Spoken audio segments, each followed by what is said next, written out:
राजस्थान का बहुचर्चित संजीवनी credit cooperative society घोटाला एक ऐसा मामला बन गया है जिसमें सिर्फ वित्तीय अनियमितता ही नहीं बल्कि सियासी आरोप प्रत्यारोप और न्यायिक विवाद भी शामिल है। 953 करोड़ रुपए के इस घोटाले ने निवेशकों के साथ देश भर में हलचल मचा दी। हाल ही में केंद्रीय मंत्री गजेंद्र सिंह शेखावत को राजस्थान हाईकोर्ट से इस मामले में बड़ी राहत मिली, लेकिन पूर्व मुख्यमंत्री अशोक गहलोत ने इसे लेकर एसओजी यानी कि स्पेशल ऑपरेशन ग्रुप और भाजपा सरकार पर गंभीर सवाल उठाए हैं। आइए इसी पूरे मामले पर एक नजर डालते हैं, जहां न्यायालय का फैसला, आरोप प्रत्यारोप और फोन टैपिंग जैसे मुद्दे एक साथ उभर कर सामने आते हैं।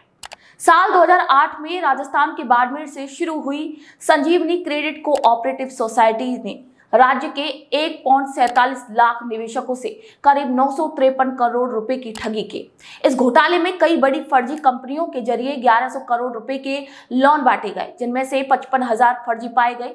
वहीं केंद्रीय मंत्री गजेंद्र सिंह शेखावत का नाम इस घोटाले में आने पर राजनीतिक भूचाल आ गया।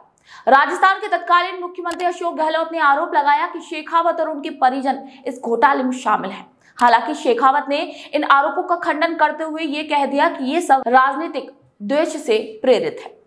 2023 में जब ये मामला जोधपुर हाई कोर्ट में पहुंचा तो एसओजी यानी कि स्पेशल ऑपरेशन ग्रुप ने पहले शेखावत को इस घोटाले में आरोपी माना था, लेकिन राजस्थान में सत्ता परिवर्तन होने के बाद अब एसओजी की रिपोर्ट में यू टर्न देखने को मिला। नई रिपोर्ट में शेखावत को आरोपी नहीं माना गया और इसी के बाद हाई कोर्ट ने शेखावत के खिलाफ एफआईआर को रद्द करने से इनकार करते हुए ये कह दिया कि ट्रायल कोर्ट की अनुमति से आगे की कार्रवाई हो सकती है।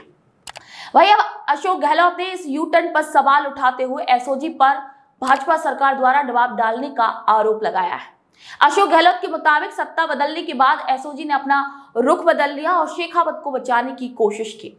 गहलोत का दावा है कि जब राजस्थान में भाजपा की सरकार बनी तो एसओजी पर दबाव डाला गया और जांच अधिकारी को हटा दिया गया।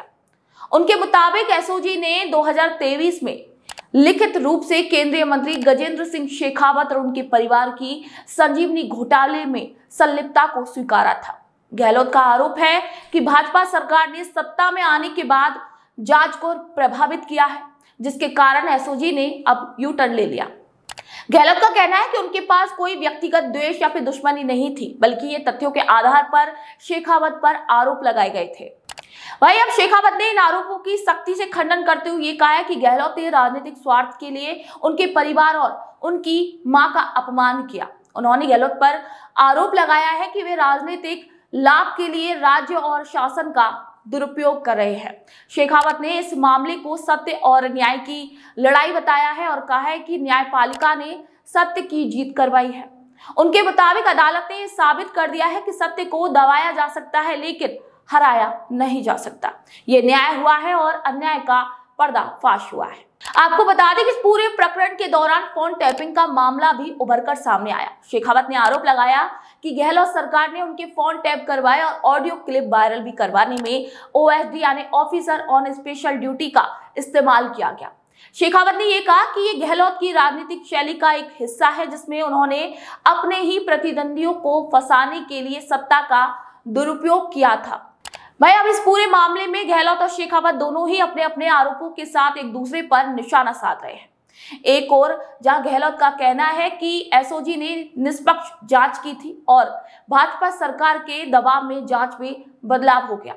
भाई शेखावत इसे राजनीतिक षड्यंत्र बताते हुए गहलोत पर निशाना साधते हुए ये कह रहे हैं कि ये पूरा प्रकरण उनकी छवि धूमिल करने की एक साजिश थी।